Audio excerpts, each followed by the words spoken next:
Now just a day away, both presidential candidates are holding rallies in must-win Pennsylvania. Jeff Flock has more from Pittsburgh. It's interesting where Harris has chosen this rally. That's the old Cary blast furnaces, part of the old Homestead Steel, U.S. Steel Works. Interesting choice because, a lot of steel workers say President Trump saved the industry by imposing tariffs on, foreign steel. When it comes to the economy, Trump has been pretty clear on his plans. More drilling, energy independence, tax break for businesses, tariffs on a lot of imports. Harris, a little more sketchy. Fox News polled Pennsylvania voters. They think President Trump would do a better job when it comes to the economy. Also, immigration. Although when it comes to abortion, most favor Vice President Harris. Ohio Senator J.D. Vance and Minnesota Governor Tim Walz making dueling visits to swing state Wisconsin. Senator Vance addressing a crowd in La Crosse.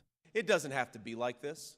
You don't have to agree with everything that I say, every policy proposal that we have. You don't have to agree with everything that Donald J. Trump says. But what we know is that when Donald Trump was president, you could afford to pay your bills. Both candidates are making the economy a big part of their campaign. This comes after a poor October jobs report. Edward Lawrence has more from the White House. The last jobs report did not help Vice President Kamala Harris, who is running on the successes that she sees over the past 4 years or so in what she calls a strong economy. Now, we hear about an opportunity economy from Vice President Harris, while she says there's no daylight between her and President Joe Biden on Bidenomics. The acting Labor Secretary Julie Su defending the job creating happening under the Biden-Harris administration, making the case that recently things are getting better. An Ohio mother says she is running for school board after she found out her child's school is giving her daughter access to sexually explicit lessons. Bronson Woodruff has more. Kiki Fuscher is a concerned parent in Ohio who tells AFN her daughter attends Tallmadge Elementary. Fuscher shared a video on social media on September 10th announcing she had received a permission slip from her daughter's school for her to attend health class. Fuscher did research into the website the class would use, called amaze.org. She found the website has videos with explicit lessons for male and female sexual function, including how a person can commit individual sexual functions. Some explained gender identity and sexual orientation. She explained her stance in an interview with AFN. I'm a mama bear. I have a little child. The basic anatomy is all children need to learn. I want to keep children innocent as long as possible, and that's not a bad thing to have children innocent and sheltered in life. Fuscher explained that since she posted that first video, a lot has happened. She learned the principal had no idea at the extent of the content on the site. She had a meeting with the superintendent, the curriculum advisor, and the health teacher for the class. Fuscher said the school will now also clarify specifically which videos it will use on the amaze.org website and the Amaze Junior website. Looking ahead, her goal is still to get Amaze out of the schools altogether. She started a petition that has about 150 signatures as of October 28th. Fuscher said she plans to run for school board in November of 2025. She said she's a little nervous, but she's excited. Actually, I went to the Board of Elections last week, but they said they haven't got anything processed yet for 2025 because they're working on this election. Obviously, it's a very busy election, so I understand that. But I am running November of 2025. I cannot wait. I'm Bronson Woodruff. Another potential hurricane is on the way to the Caribbean. Matt Murphy has the latest. As the 2024 Atlantic hurricane season nears its end, potential Tropical Storm 18 has emerged in the Caribbean Sea. Forecasters predict this system could develop into Hurricane Raphael, potentially becoming a tropical storm today and passing near Jamaica tonight.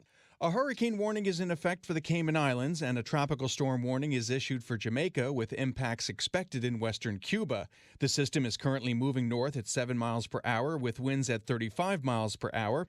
Matt Murphy, Fox News. More news online at afn.net and the AFN mobile app. I'm Rusty P. Hi, it's Sandy Rios, your old friend from the morning show. So many crucial and frightening events are unfolding before our eyes. I'd like to invite you to come over to the podcast, Sandy Rios 24/7, so that we can work our way through these difficult times together. AFR.net, any podcast platform, or at sandyrios.com. And one more thing, my book, God's Velvet Hammer, is now available on Audible. So come join us at Sandy Rios 24/7, and remember, God's Velvet Hammer, available at Audible.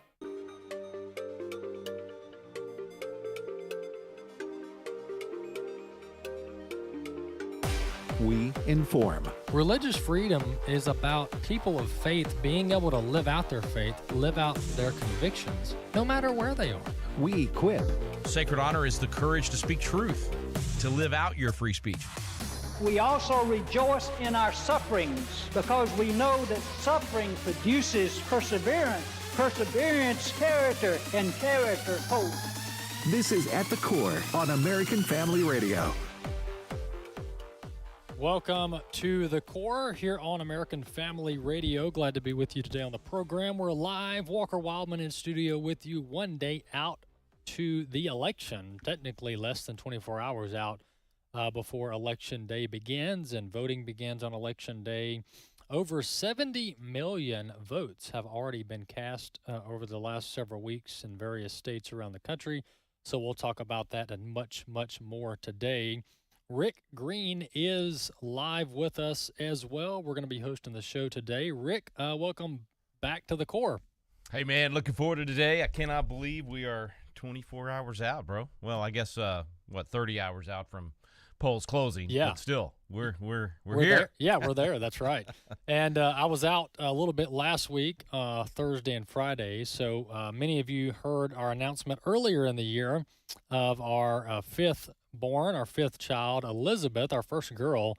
She was born on Wednesday at 2:51 p.m. on the 30th. So congrats, man. And by the way, you've outdone me now. See, I got 4. But I got 4 grandkids too, so you got some catching up to do, bro. Yeah, and you've got 3 boys and a girl, right? Yep. Yeah, that's I thought right. so. Now you got 4 boys and a girl. I know, right? You will also experience the queen and her subjects. Yes, exactly. Yeah, she's going to be running the show. There's no doubt. If she's not already now. Yeah, my favorite thing. I saw a picture. Thank you. My favorite thing is the brothers fighting over who's going to hold her. Oh, that's great. So that is great. So yeah, we're enjoying it, and the children are a blessing of the Lord, and that's what the scripture says. And so we'll actually talk about that today with some news stories regarding America's declining birth rate. So we'll talk about that, Rick, in a little while. Before we jump to all the nitty-gritty news stories of the day and talk all things election, we wanted to make sure we cover some key dates when it comes to charitable giving and donating to American Family Association towards the end of the year. We're already in November. Chelsea Wildmon is with us, my sister-in-law. She's also works with my sister Riley in the AFA Foundation. They handle charitable gift annuities, IRAs, stock donations, all things giving to AFA. So, Chelsea, welcome back to the studio. Thank you so much for having me, Walker. Well, before we go over a couple of these dates that are important, we're already in November. It's crazy to think that we only have less than 60 days until the end of the year. But give us a brief kind of overview of what I call your hallmark offering, which is the charitable gift annuity. You offer many more options as well, but the CGA is very popular. So just give us a brief overview of what that is for supporters. Yes. So our charitable gift annuity is a gift to American Family Association, and in exchange, a donor will receive a fixed income for life. That income percentage is based on how old they are at the time that they give the gift, as well as when they start to receive it. So obviously, the longer you wait to receive that income, it would be a higher percentage for you. You do get some wonderful tax benefits, a partial tax deduction the year that you put the gift in place, as well as a partial tax-free income. So part of your income you do not have to count on your taxes, which is a blessing. Wow. So it's a great option for people in their retirement discussion, right? Absolutely, yes. We like to say about 10% of your overall portfolio should be thought out and planned out into a charitable gift annuity. Yes, and we would love for AFA to be the recipient of that. Yes, AFA would be the recipient, and Uncle Sam would get less money, pretty much. Absolutely, and so, we want that to happen. Yes, so it's a win-win. Yes. Once the donor passes away, any remaining funds, if they have not been paid out to that annuitant, would then be gifted to AFA. Excellent. So charitable gift annuity, folks, many of you who are thinking about retirement or planning about retirement, or maybe right in the middle of it, you've probably heard an annuity discussed before. But AFA offers a great charitable gift annuity, and I can say this with pretty much certainty. AFA has one of the, if not the strongest charitable gift annuity pools of funds anywhere in the country. We operate 100% of the charitable annuity pool. Those who study this know what I'm talking about. It's growing, right? It's snowballing, and we're not dipping into it to pay for expenses. We're not even paying for annuity funds to be dispersed from that. So it's just growing. It's a very strong pool of funds with our charitable gift annuity. Chelsea, one other thing, and the main reason I wanted to have you on is give us some of these dates. We have CGAs, but there's also several other ways to give to AFA and to the AFA Foundation. So give us some of these ways to give and some of the dates. Yes, absolutely. So as we know, the end of the year is coming. We want to get these tax, deductible donations in.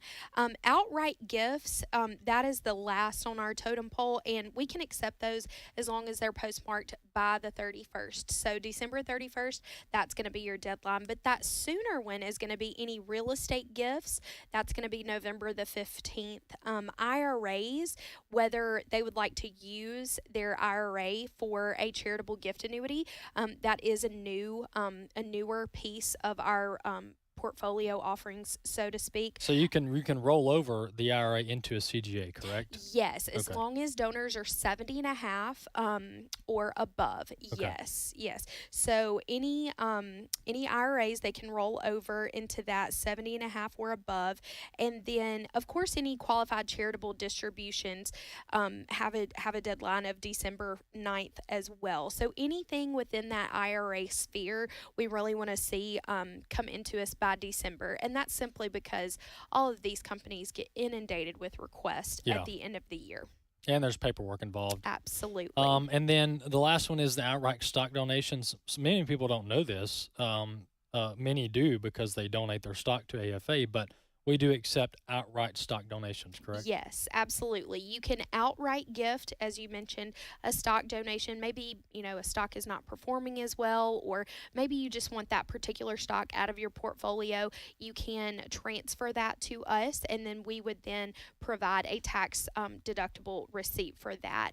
Folks also can use their stocks to fund a charitable gift annuity as well if they wanted to turn that into income. Okay, excellent. A lot of different options, folks. If you're listening, you support our work, you love listening to AFR, a lot of different options to donate and to support our culture transforming work. Chelsea, thanks so much for coming in. Thank you, Walker. And we invite anyone that has questions about any of these options to just give us a call. Our phone number is 1-800-326-4543, extension 345, and our team would love to speak with you. All right, and afafoundation.net? Yes. Is that right? Excellent. All right, thanks, Chelsea. Thank you. Appreciate you. That's Chelsea Wildmon with the AFA Foundation, 800-326-4543, extension 345, 800-326-4543, extension 345, or afafoundation.net. Well, Rick, tell us what you've been up wait to. A minute. This is a tough decision, man. Tough decision. Would you rather federal bureaucrats spend your money or AFR invest that money into saving the nation? I mean, this is a really tough call. I gotta think for a minute. When you frame it like that, Rick, it's a no-brainer. Right. I need to do my cost-benefit analysis, get out all the pros and cons, because the Department of Education does such a good job, the Center for Demented Confusion. I mean, that's where we want all of our money going. Right? No, of course not. We want our money to go to American Family Association so they can do some good with it. Exactly. I didn't realize. So you can do – I'm sorry. I know you got other stuff you want to talk about, but I thought Chelsea did such a great job.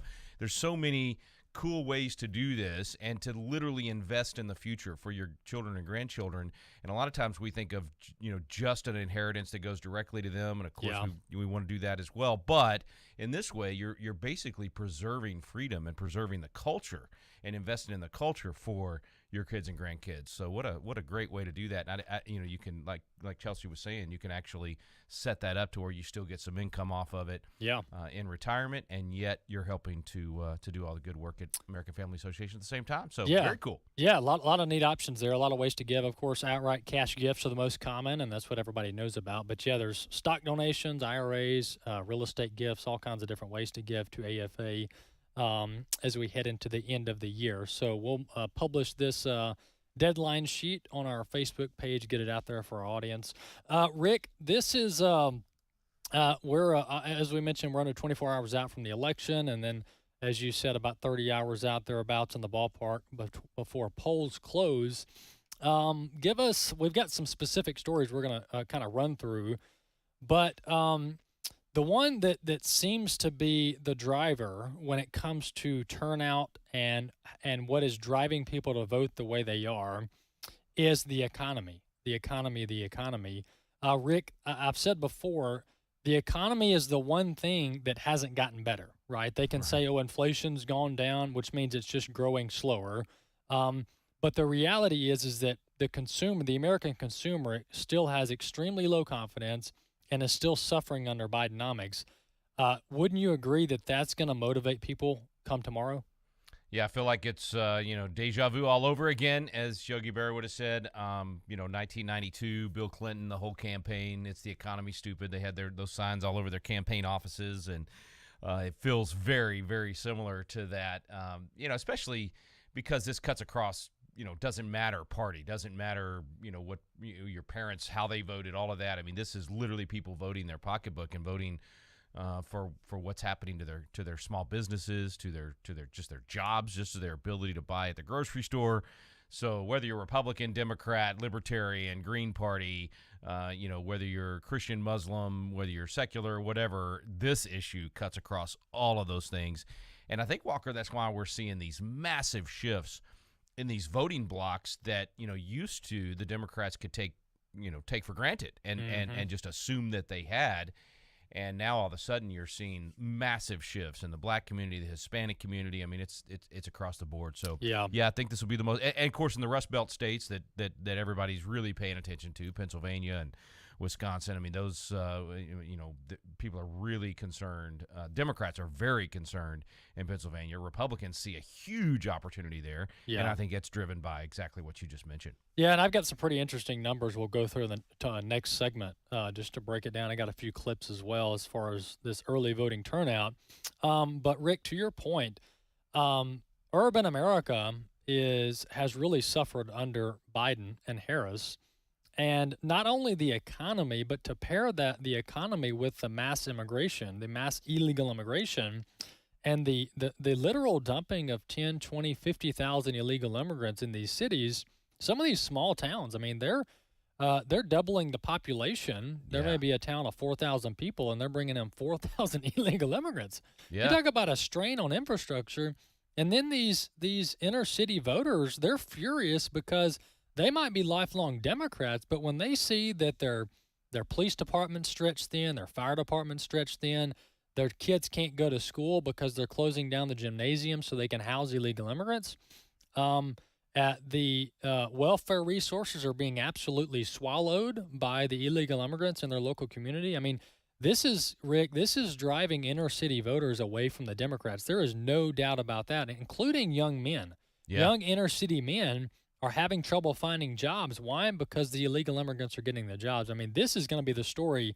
of this 2024 cycle. It's like a I don't know if it's a trifecta. What would you say for 4 items? Fourfecta? Yeah, I wasn't good at math, so don't ask me. But it's the economy, it's the massive illegal immigration, and then it's the crazy transgender stuff that is causing a lot of these people, even on the Democrat side, to say this has gone too far. Yeah. And then just the incompetence of the Democrat ticket and the unwillingness to do interviews and all those things that ultimately finally pushed the big boys, Elon Musk and Robert F. Kennedy and all these other people over to the Republican side. So it's those 4 things I think are the big things that it's like a perfect storm that's just piling on and making it very, very difficult for the Democrats. Yeah. Well, to your point, Rick, I've got a Megyn Kelly clip in the next segment where she was talking to Bill Maher about the trans insanity, specifically with our children. We'll play that. That's driving voters to the polls. We've also got clips on immigration, on mass deportations, whether that's a practical solution or not. We've got all those clips coming up in the next 2 segments. It's At the Core. Walker Wildmon, Rick Green's with us today as well. We're live on this Monday edition, November 4th.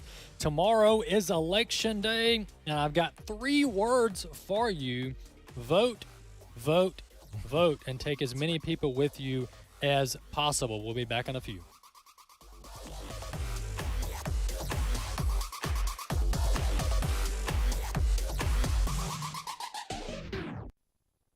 Do not be conformed to this world, but be transformed by the renewal of your mind, that by testing you may discern what is the will of God, what is good and acceptable and perfect. Romans 12:2.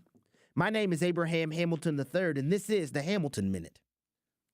Paul's epistle to the Romans was written to believers. This verse highlights the fact that it's possible for Christians to be conformed to the world's ways. The word conform there means to be squeezed into the mold of another. Rather than being squeezed into the world's mold, the Lord requires us to be transformed by having our minds renewed by God's word. Everything about us must be held up to the light of Scripture, and wherever there's any discrepancy, we must be transformed. Listen each weekday from 5 to 6 p.m. Central for the Hamilton Corner with Abraham Hamilton III, Public Policy Analyst for the American Family Association.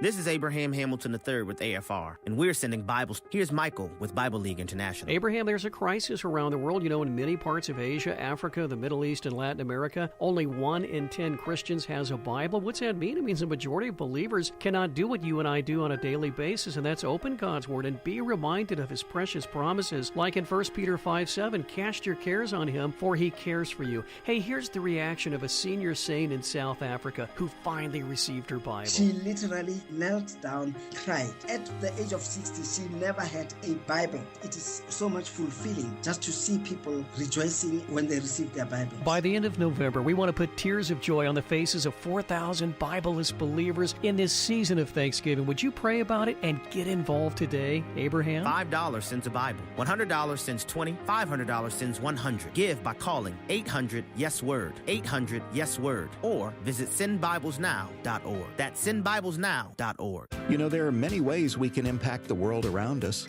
Some are more direct, like helping our neighbors and serving in our churches. Other ways are broad, like becoming community leaders or supporting missions. Of course, taking care of our families is a given. If there was a way to impact all of those at once, would you be interested? The AFA Foundation is a great way to touch your family, your neighbors, and even complete strangers all over the country. You may not realize it, but you can support AFA with a charitable gift annuity, a trust, your will, or a charitable rollover. We realize not everyone knows what those are or how to set them up, but that's okay. Many of your questions can be answered on our website, afafoundation.net. Find answers and resources to help you make an informed decision, and if your decision is to move forward, you can get in touch with Riley, Chelsea, or Jessica to start setting up your legacy. Touch more lives than you imagined possible when you visit afafoundation.net today. At the Core podcasts are available at afr.net. Now, back to At the Core on American Family Radio.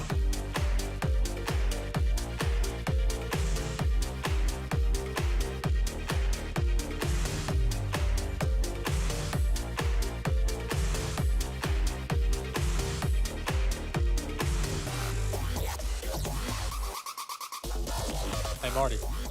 Welcome back to the Core here on American Family Radio. I was talking to Marty and my mic was hot. I was going to tell Marty to make my mic hot. The irony is my mic was hot when I went to tell him. So, Rick, it's the world of live radio, and you gotta at least love you didn't have one of those hot mic moments, right? Yeah. Yeah, like telling like Marty, when I come back, after the break, we need to make sure, Well, hey, my motto, Rick, is with the whole era of the the mass surveillance state that we live in. Yeah. My motto is basically don't say anything that you wouldn't want broadcast. The mic is always hot, right? Yes. You just assume the Yes. mic is hot, even if the mic's not there. Exactly. The mic is somewhere in the room or That's on the right. phone or whatever. Yep. Be yep, careful I what agree, you brother. say. Hey, welcome back to the Core. Rick and I are both with you live. It's pre-election day, November 4th. We're going to be doing election night coverage here on AFR tomorrow, beginning at 6 p.m. Central, so you won't want to miss that. Rick, but jumping back into these stories that have really driven the election, I'm going to play a clip here on this was Tom Homan. He was a former, I believe he was a former Customs and Border Patrol chief under President Trump. I think he worked with ICE for a period as well. He may have held a formal position over at Immigrations and Customs Enforcement.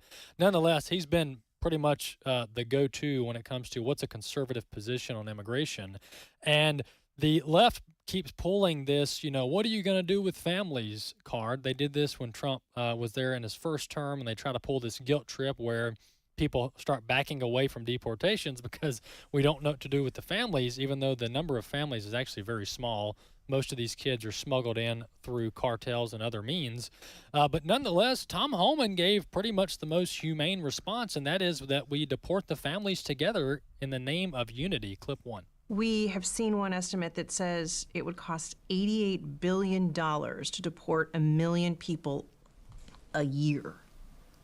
I don't know if that's accurate or not. Is that what American taxpayers should expect? What price do you put on national security? Is that worth it? Is there a way to carry out mass deportation without separating families? Of course there is. Families can be deported together. There you go. That's Tom Homan, Rick. That's a simple response, Rick. I mean, if the families, if one of the parents are being deported, then you deport the children too with a family unit. That way they stay together. Doesn't that sound humane and compassionate? Man, it makes perfect sense. And you know, I loved how he handled that interview. I wasn't familiar with him. What'd you say his job is? Because I saw clips of this. Yeah, Tom Homan, he worked with ICE, Immigration and Customs Enforcement, and basically he worked under the Trump Department of Homeland Security, working on all things border security. Gotcha. Okay, yeah. I mean, everything he said is spot on, right? What's the value of national security? What's the value of actually having a border in a nation? And so whatever amount of money we got to spend on deportation is probably going to be worth it, and it's going to be way less than what we're going to spend in terms of cost for the housing and the care and the hits to the economy and all the other negatives that come from having an open border, let alone the danger of, you know, cartels and Hamas and all of the other things that come with having an open border. So, yeah, and on the family issue, I mean, here's the thing, bro. Even the idea for those people that think, oh, well, we shouldn't even deport the whole family together because those kids need to grow up in America where they can – listen, we cannot take the whole world. We cannot bring the children from around the entire world into America. What we can do best is be strong as America and then export the values and the systems that make other nations strong, just like we did with Japan after World War II. And when we sent Deming and all the others over there, it created an incredible economy for Japan and the nation that became as strong as it has because we exported American values. But this idea that we're going to import all of these children and all of these tens of millions of people and somehow be able to absorb that as a nation is just insane. Also, Rick, that was a CBS interview, and Tom Homan was the acting ICE director under Trump for about 18 months during the first year and a half of his presidency. But the CBS host questioning the cost, talking about how many billions it's going to cost a year to deport millions of illegal immigrants. Rick, where is the media when we're spending 100, 200 billion on the war in Ukraine? Or we're spending $2 trillion on the so-called Inflation Reduction Act. Where's the media then when they want to talk about cost and financial stewardship? Yeah, basically $200 billion for Ukraine to essentially have a border. That's really what it's about, right? They want to keep their nation and keep their border, so it's okay for us to pay for that, but not our own. And I got to admit, Walker, I did not know until I don't know earlier this year, maybe January of this year was the first time that I learned about Eisenhower doing I think it was 1.2 million that he deported. And so it's not like this is the first time in our history that we've done this. We've had to do this in the past. Now, granted, we need to do about 10 to 20 times what Eisenhower did. Yeah. But when people ask about the cost, not only the financial side of this makes sense to do it that way. It'll save us way more than that in the long run. But man, what's the value of your daughter being able to walk down the street and not be kidnapped, murdered, raped, or whatever else might happen? Yep. How many times have we seen when they do actually cover the stories, and you never see the major media cover these stories, but it's horrific crime that is happening. It's not just that illegals are coming across the border and taking jobs or causing the housing market to go up and all that. It's the actual crime. It's the cost of life. It's the cost of your community no longer being safe. It's the it's not just the dogs and cats in Springfield, Ohio, man. These are human beings that are having their families ripped apart and lives destroyed. So how do you put a price tag on that? Yeah. Yeah, you can't. And this illegal immigration, Rick, the problem is that the media sensationalizes everything. And this process of deporting illegal immigrants, it doesn't have to be complicated. It doesn't have to be overly sophisticated. And it also doesn't have to be overly dramatic. And we know that the media, if President Trump gets in there and they really engage in any form of deportation, maybe not even mass deportations, the media is going to just, scream bloody murder, call Trump Hitler again, like they've been doing pretty much day in, day out. But normal countries deport people who are in the country illegally. And Rick, this process is going to take care of itself naturally. When you start enforcing E-Verify, making it where companies can't hire illegal immigrants, otherwise they'll be criminally charged. When you have ICE properly coordinating with local and state law enforcement when they arrest illegal immigrants, Rick, this stuff's going to take care of itself pretty naturally, pretty organically. You basically make it where being in our country illegally is not a good thing, and it's very hard to make it here. When you're in our country illegally, you're going to have some of these people, Rick, that self-deport. That's right. Because they can't find a job, so they'll just go back to Guatemala. Yeah, man, you raise a really important issue that nobody talks about, and that is that once the law starts being enforced, there will be a lot of people that just leave on their own. And for those that are, they try to paint these horrible images of, what are you gonna do? Go door to door and round people up? Well, my answer to that is yes, and we're going to start with the apartment complexes that have been taken over by Venezuelan gangs. Yes. Wouldn't you like us to go door to door and remove those gangs that are literally taking over apartments? And it's not just Colorado, man. It's right down the road from me in San Antonio, Texas. Yep. And you probably talked about it on one of the days you were doing the program, but the whole idea that Martha, what's her name, would say to J.D. Vance, it's only a couple of apartment complexes. His response was perfect, right? When he said, "Do you hear yourself?" I think the correct number for apartment complexes run by Venezuelan gangs in America should be 0. It's so true. Yeah, and that Rick, there's a lot of things happening with this election, and we'll get into some predictions later this segment or the last. But this election, Rick, could be pretty much a slap in the face of mediocrity. This country, for far too long, has settled for less. We've made excuses for our leaders. We've accepted incompetence, and we've actually exported and mass-produced incompetence. Yeah. And it's about time. I mean, just to your point, that Martha Raddatt's statement of, well, it's just one apartment complex, or a couple. Well, why is that okay? Like, why is that somehow the threshold where it's okay if a couple apartment complexes are ravaged by Venezuelan gangs? Like, why is that even good to begin with?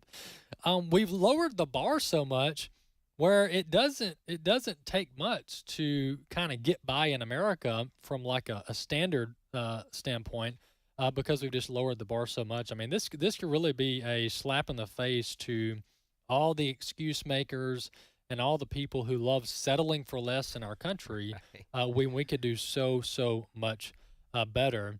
We're almost, it's kind of like 50 years later, we're living out the Jimmy Carter malaise statement where he said America's best days are over and we just need to get used to that. And is almost like his attitude finally came to fruition with the Biden administration. And so Biden and Harris were able to implement the Jimmy Carter malaise. and what you just described is it, man, the lowering of the bar where we're just going to accept all of this stuff. And Lord willing, Trump will be like a Ronald Reagan. And his speeches the last month or two have sounded so much like Reagan in terms of the patriotism and the, bringing America back and all of that. And so, Lord willing, that's where we're headed. And I like the way you said it. It's basically a repudiation of the mediocrity and bringing back that American spirit, man. I mean, for me, it's a Texas spirit of, that come and take it spirit from Gonzales, Texas. It's that westward expansion that, Elon Musk almost embodies it with his whole, taking back space and, exploring again.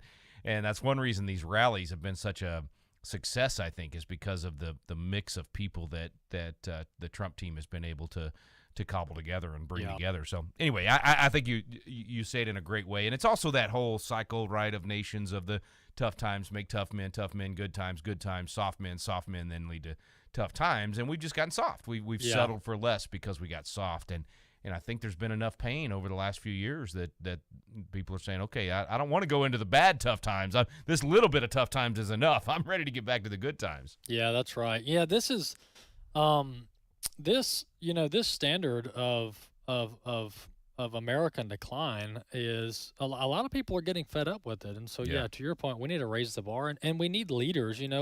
Not everything is about leadership. I'm talking about, presidents come and go. But it is important, Rick, to have leaders who either set the bar high or hold the bar high, because that trickles down. I mean, whether it's our military and even the economy and the workforce and how people view the world, this is all very, very important. I mean, the bully pulpit of the presidency is a big deal. It's not the only factor, but it really is a big deal. And President Trump has the real opportunity, and he did this a lot in his first term, but to really revive kind of the blue collar spirit in America. I mean, this mentality that it's good, it's noble and virtuous to hold a good paying blue collar job. I mean, he wore the garbage vest, the sanitation worker vest the other day when he got off his airplane. He went to McDonald's and served burgers and French fries through the drive-thru. And we just got to really incentivize young people that working with your hands and working hard with your heart and with your mind and with your body is a good thing. God created us to work.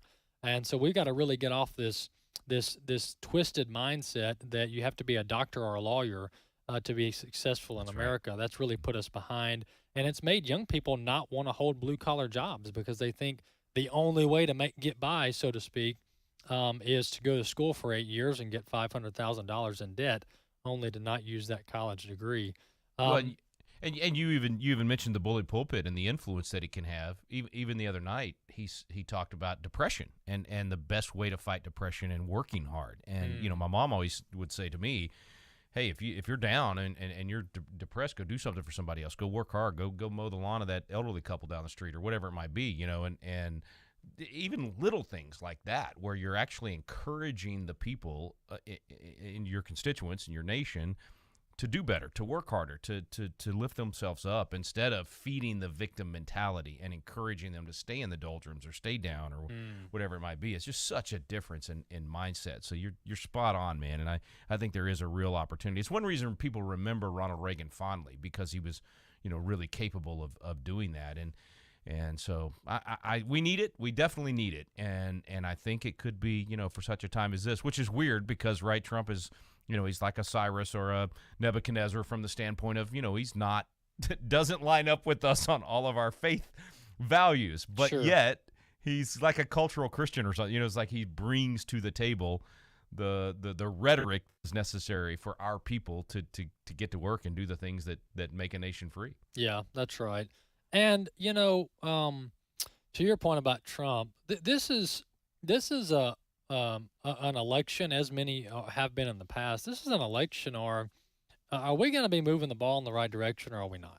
That's right. That's a fact. And the broad implications that a Trump presidency can have for the evangelical movement, for evangelical Christianity, for policies that are biblical in nature, that honor God, the upside and the opportunity with a Trump presidency are very broad, very deep.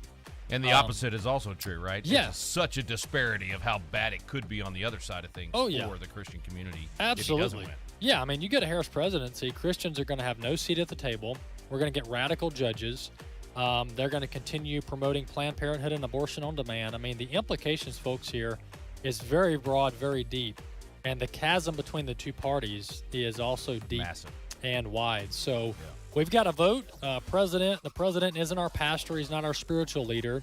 We got to have wise stewards of our nation. We'll be back in a few.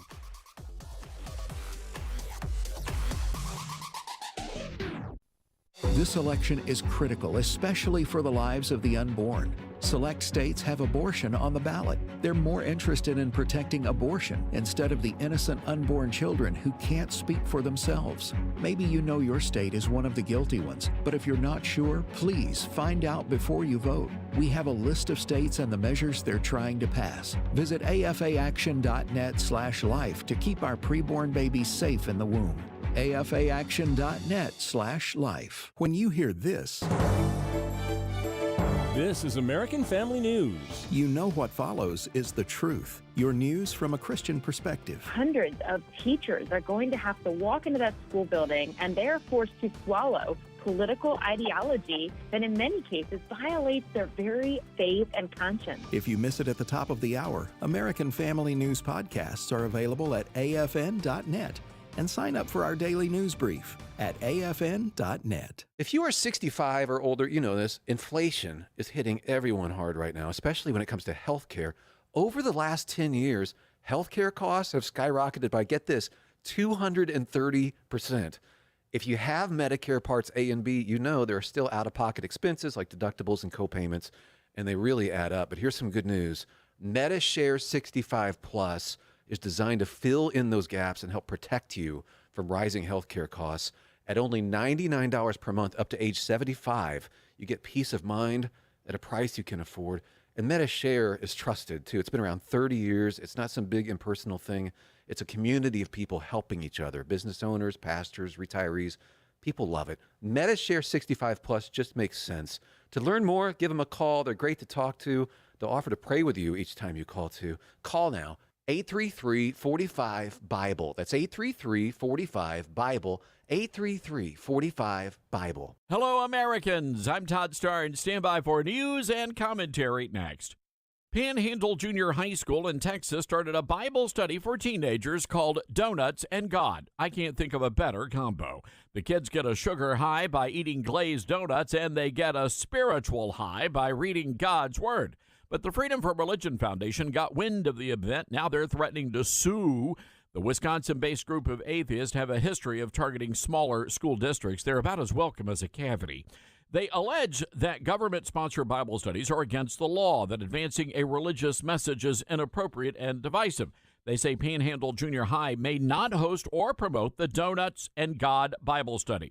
Now, fortunately, this is a Texas school, so hopefully the Lone Star State will politely inform the atheists to pound sand. Only a godless heathen atheist would get triggered by a dozen glazed donuts and the Almighty. Hey, be sure to download my new podcast. It's available at ToddStarnes.com. This is At the Core on American Family Radio with your host, Walker Wildmon. Welcome back to the Core. Walker Wildman here live with you. Rick Green also live on the program. It's your November 4th election, pre-election day show where we're trying to really, Rick, hopefully get people pumped up so they go out to the polls and vote, vote, vote. Amen, brother. And by the way, I was listening to that 1 minute from our friend Todd Starnes. I think I'm going to text him and say if anybody wants to get rid of those donuts, they can send them to me. So you got it covered. Can you imagine the things people object to these days? Oh, I know. It's absurd. It's like they're looking for a reason to be offended. I mean, they walk around going, "Okay, what can I be offended by?" They just love being the offended. And this, to your point, this precedent where school districts tell people they can't pray at graduation, you can't pray at the football game. I mean, this is absurd, Rick. Yeah. I mean, not only is it unconstitutional, but the fact that we don't have we need school administrators and school attorneys with some backbone. I mean, enough of this telling students that they can't pray. I mean, it's patently absurd. Yeah, and you know what happened to freedom of speech, freedom of religion, for all these things that freedom of conscience and the American way, right? The idea that you could actually express what you believe, and in all these cases, it's not the school saying, "Hey, everybody, you have to do this." It's some kid gets elected by the other kids and gets up and says a prayer or says something that they believe. I mean, that should always be allowed, even if they're saying something that we disagree with, and we should respect that and believe in the arena of ideas. And You know, the whole Coach Kennedy case. I mean, think about it. This guy's literally just walking out to the middle of the field after the game, not taking anybody out there with him, going out there just to thank God for this opportunity to have a positive influence on these kids and that nobody got hurt. And we're going to take that all the way to the Supreme Court. And I'm glad they did, because now we got, one of the best Supreme Court decisions of our lifetimes as a result of Coach Kennedy. Yeah, that's exactly right. Rick, have you been keeping up with the polling and the early voting and all this stuff going on over the last few weeks? Yeah, I try to keep it in perspective, because I think the pollsters are even missing something. I'm even more optimistic than a lot of our friends right now, and it's cautiously optimistic, right, Walker? Like, we're not encouraging anybody to stay home at all. The opposite. You got to press the gas, and everybody tomorrow has to go vote. Yeah. But I'm out there a lot, and almost every night with a different crowd across the country, and I have never in my life seen this kind of energy. And I know the overall voting turnout is going to be only about 50%. It's not bigger than normal. Yeah. But the people that are turning out, I have never seen the church this energized in my lifetime anyway. And I've been doing this 30 years out there campaigning and doing stuff. So, whether or not, that I'm not saying that's going to be the outcome. I'm just saying from what I'm seeing in my bubble, in my, echo chamber, if you will. Yeah. It's an unprecedented level of energy. Back to what we talked about in the first segment, I think because of those things, because people have just been pushed.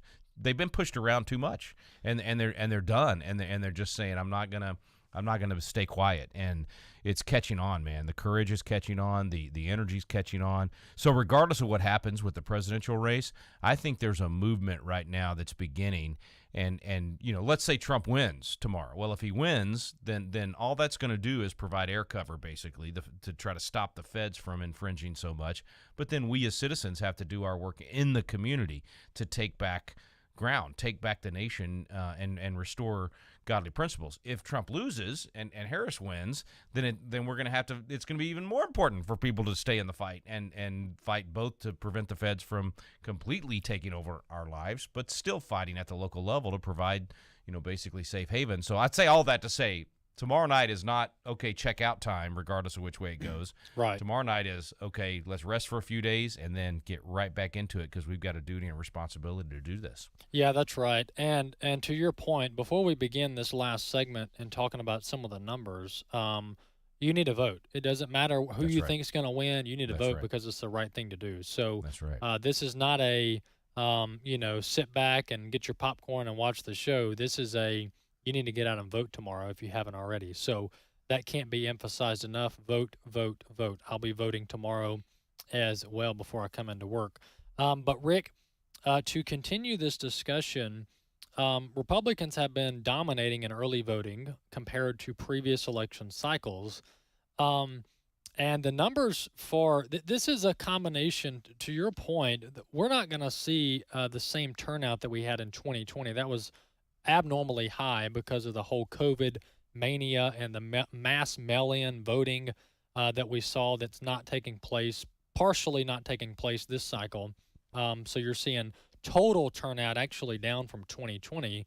But nonetheless, you're seeing some shift from Democrat to Republican in a lot of this early voting totals. I want to play this clip here. This is Democrat pollster, actually Democrat political pundit, actually admitting that the early voting numbers are pretty scary for the Democrats and Kamala Harris. Clip 3. What's their biggest concern right now if you're the Harris team? Republicans do have an advantage in early vote numbers. When the early vote come in, it's going to look a little bit different than 2020, and that's scary. All right, so that was a former Obama campaign manager on MSNBC. Jim Messina is his name. He helped with the Obama 2012 campaign. But Rick, his assessment is true, because when you look at these early voting totals in several of these swing states, Republicans are leading in the early vote, which has never been done before. And that doesn't mean that there is the potential that election day voting could be down a little bit for Republicans compared to previous cycles. I mean, that's pretty much going to be a fact. But still, even if Republicans break even or do a little bit better on Election Day, Rick, compared to Democrats, if they go into Election Day leading in early voting, that's not good for Harris's campaign. Yeah, man, I think the big question is, are we cannibalizing our vote, right? Yeah. Does it mean that the Republicans are basically getting all their votes out in early voting and therefore going to be really down on Election Day? Or do we kind of, meet kind of a 50-50 on Election Day and therefore you see a big swing overall for Republicans? We don't know, but it is highly unusual to see Republicans turning out in these numbers. And in some states like Pennsylvania, it's a massive difference compared to what it's been, 4 years ago, 8 years ago.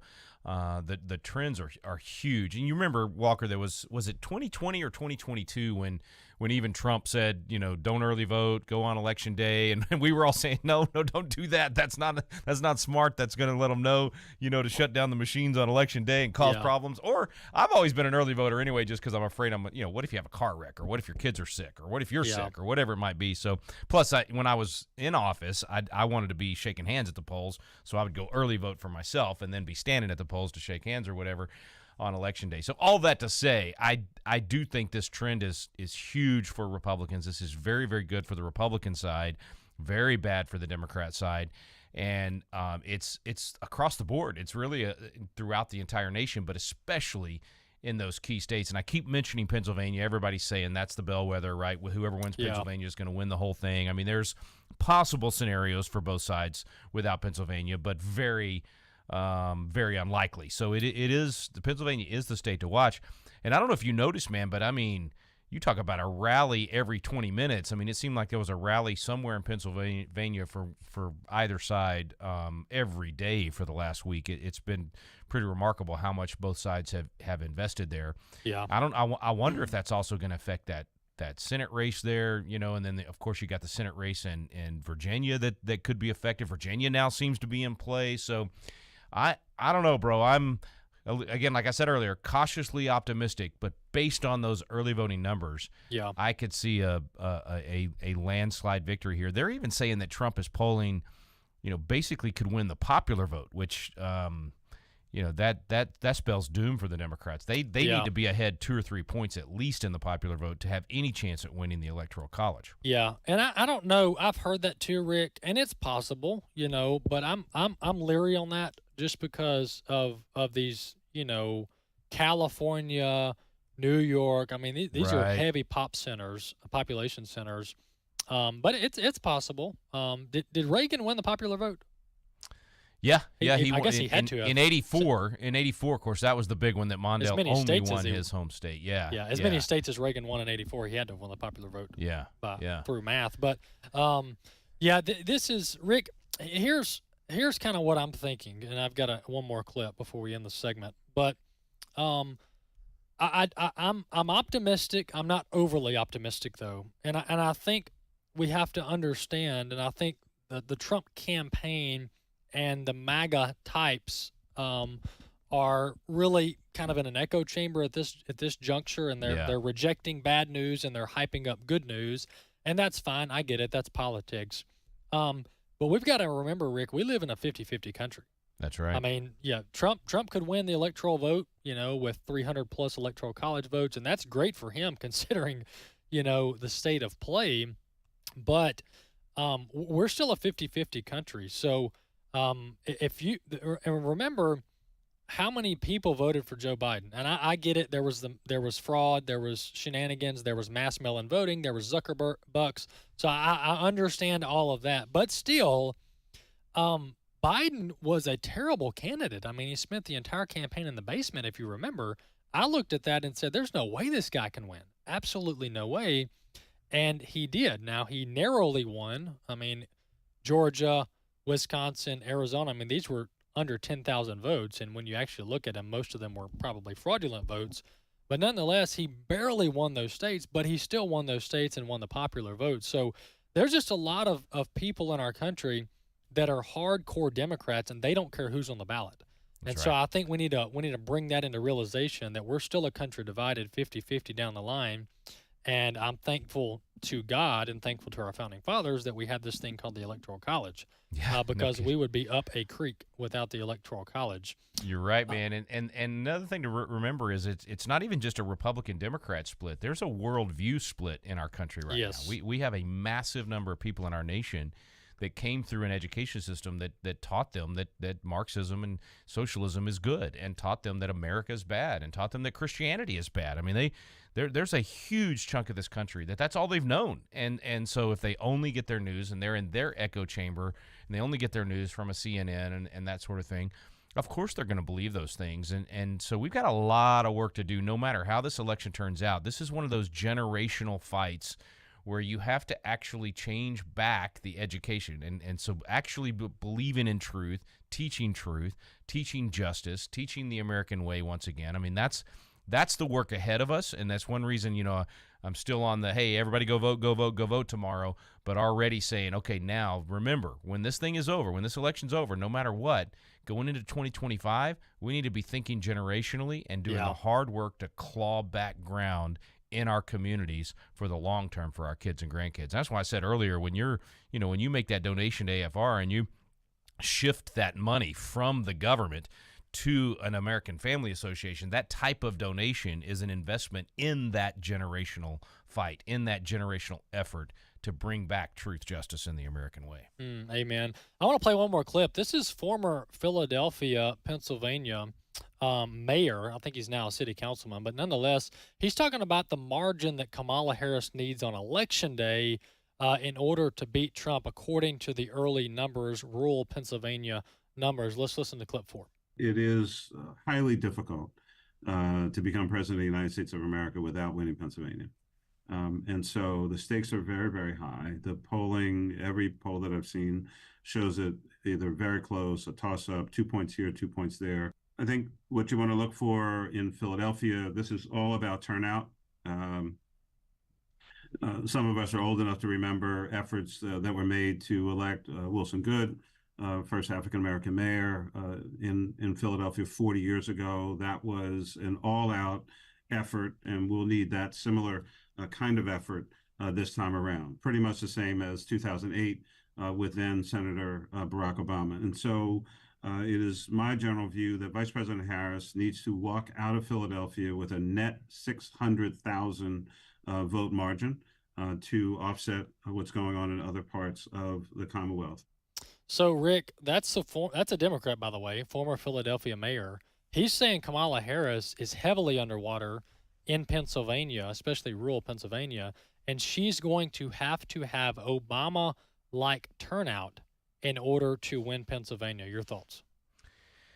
Well, anyone that thinks Kamala Harris has the charisma or the momentum or the inspiration of Barack Obama has obviously not watched a press conference or a speech of Kamala Harris in the last few months. So it's very, very unlikely. I think the only way that kind of turnout happens is anti-Trump, not pro-Harris, right? If they are able to gin up all this Hitler stuff and they, the lies that they have told, the violence that they have stoked by creating all of these false narratives about Donald Trump it's just evil, man. It's so wrong. And the way to say no to that is to show up and vote tomorrow and vote for a future in America that is patriotic and that you want your kids and grandkids to grow up in. And I think even people in Philadelphia get that. Absolutely. Well, we're seeing I'm seeing similar numbers in Arizona. Some Democrats are heavily underwater in Arizona, which Trump lost in 2020. So it's going to be interesting to watch that as well. Both of those are battleground states. Hey, Rick, appreciate you joining me. Enjoyed it, man. Yeah, absolutely. We'll be in touch, and you'll be tomorrow you'll be on the program with the Core. So thanks for coming on, Rick. You bet. All right, folks. Rick Green, Walker Wildmon, glad to be with you on this live edition of the Core. Tomorrow is Election Day. Vote, vote, vote. The views and opinions expressed in this broadcast may not necessarily reflect those of the American Family Association or American Family Radio. Faith, family, freedom. American Family Radio.